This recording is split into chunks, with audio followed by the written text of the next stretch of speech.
and they get paid as top research scientists, making hundreds of thousands, if not millions of dollars a year with stock options. So that being said, the Food and Drug Administration is a little, That must have been one of your clients calling. I heard a new message. Yeah. It may be industry-based is what I'm trying to tell you, Right. is that the pharmaceutical companies control the FDA.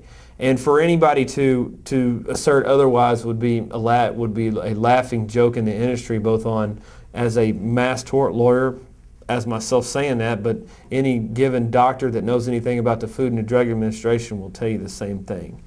And that being said, we're under attack here in Texas.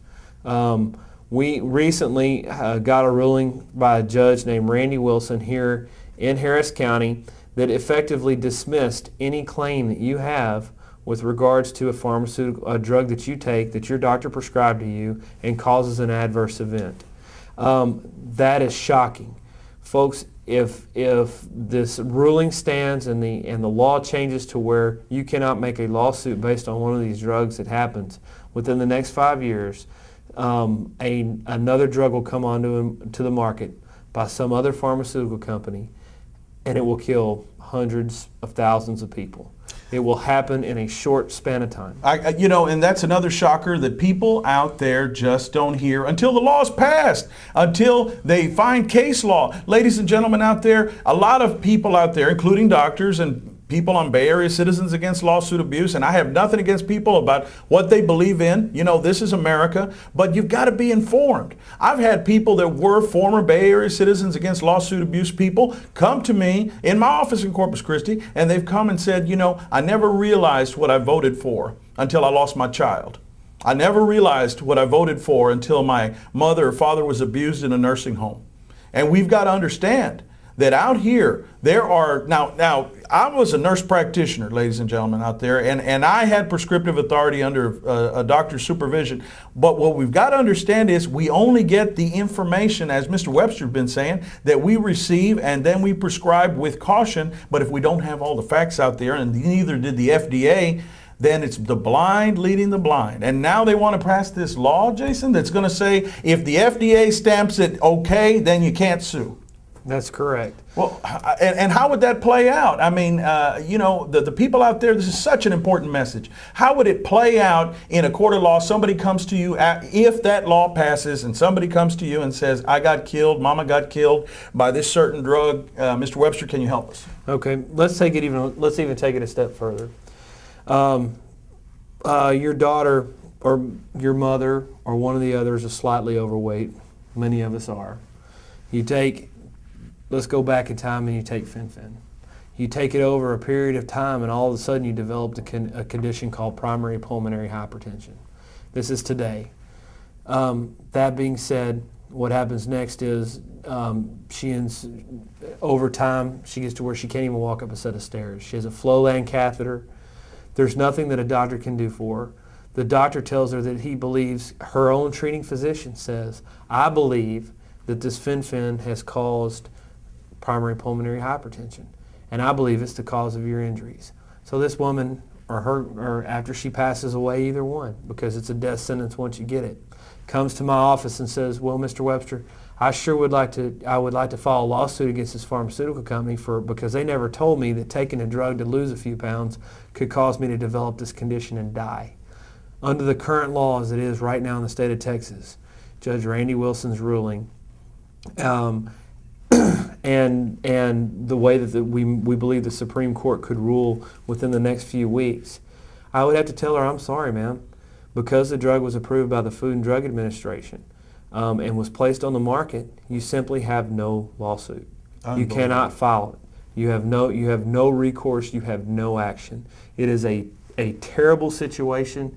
And like I said, as soon as if the law keeps changing the way that it is with the powers that be, and they allow preemption to occur, and you cannot file a lawsuit based on any drug or medical device that has been approved by the Food and Drug Administration, within 5 years there will be a drug or a device put on the market that will kill many people, and they will have absolutely no recourse. Well, and a lot of people don't know out there, and the stats are that even the FDA doesn't have enough help. Sure, they try their best, they're a governmental agency, but only a fraction are really investigating and getting behind the ball there. And then they don't know that some of these things are being manufactured, part of it at least, in China. You know, the big thing that we had in China about lead and on our kids' toys, that's scratching the surface. They're putting together these drugs, and a lot more. This is just scratching the surface. How many drugs do you think out there, I mean, if you'd have to estimate that have had black box warnings in the last decade, but also drugs that are piling up that may need a black box warning that haven't. And those of you that don't know about black box warning, is basically just a warning from the FDA. And what exactly does the FDA put out there in that warning? Black box warning is basically a skull and crossbones. The FDA, that's another thing that a lot of people don't know. With respect to the label, the drug insert, the big long package insert that you hear here, I have a Vioxx here which was removed from the market, which is 50 milligrams. And you can say patient, patient information about Vioxx. Do you see this? I want you to know that the FDA does not write this. They don't even come up with it. This label is negotiated upon with the drug company based on, and it's basically an agreement between the Food and Drug Administration and the company. Now let me tell you what, the company wants the best label they can possibly get. The more warnings it has, the less likely the drug is to be prescribed. When that happens, then that's the less likely the sales, people. And that's what makes the big difference. Every single word of this thing is negotiated. And it's not, they'll tell you, and 99.9% of the time, it's the FDA wanting more information in this so that consumers, and particularly your doctor who relies on these, will know the risk involved in prescribing you these drugs. But yet, they will fight with them tooth and nail, down to the very last wire, to get the exact label that they want to effectuate sales. And that's what the key is. They send thousands upon thousands of drug reps.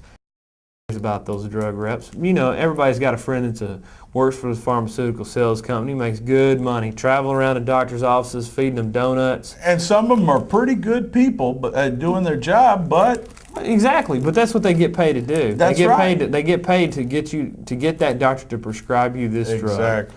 And so, you know, that being said, you have to watch out and be careful of what you're prescribed. You need to read the labels on everything that you do.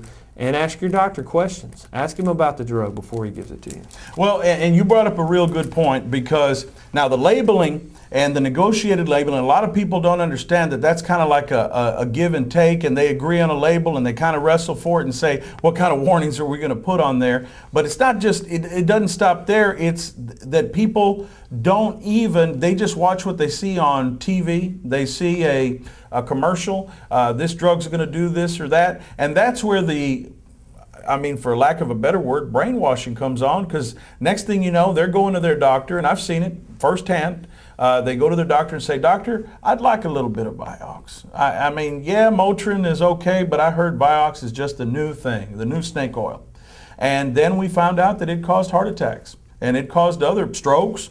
And now, tell me, and just to give the people out there, I know that you guys are allied with many, many lawyers nationwide. How many cases can you estimate of Vioxx that caused heart attacks, strokes, or potentially other cardiovascular damage? Currently pending in the United States, I'm aware of 44,000 cases.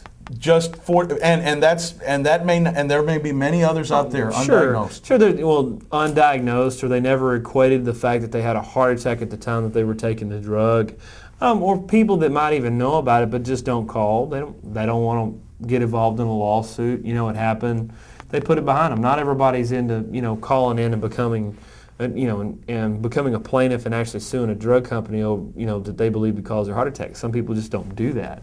So roughly, I'd say probably if you've got 44,000, looking at the numbers and the way that you look at it, of actual lawsuits filed, there's probably a total of about 200,000 that were affected by this drug across the United States. And that's such a significant number. Ladies and gentlemen, this is not about lawyers trying to pocket money, or this is about public safety issues.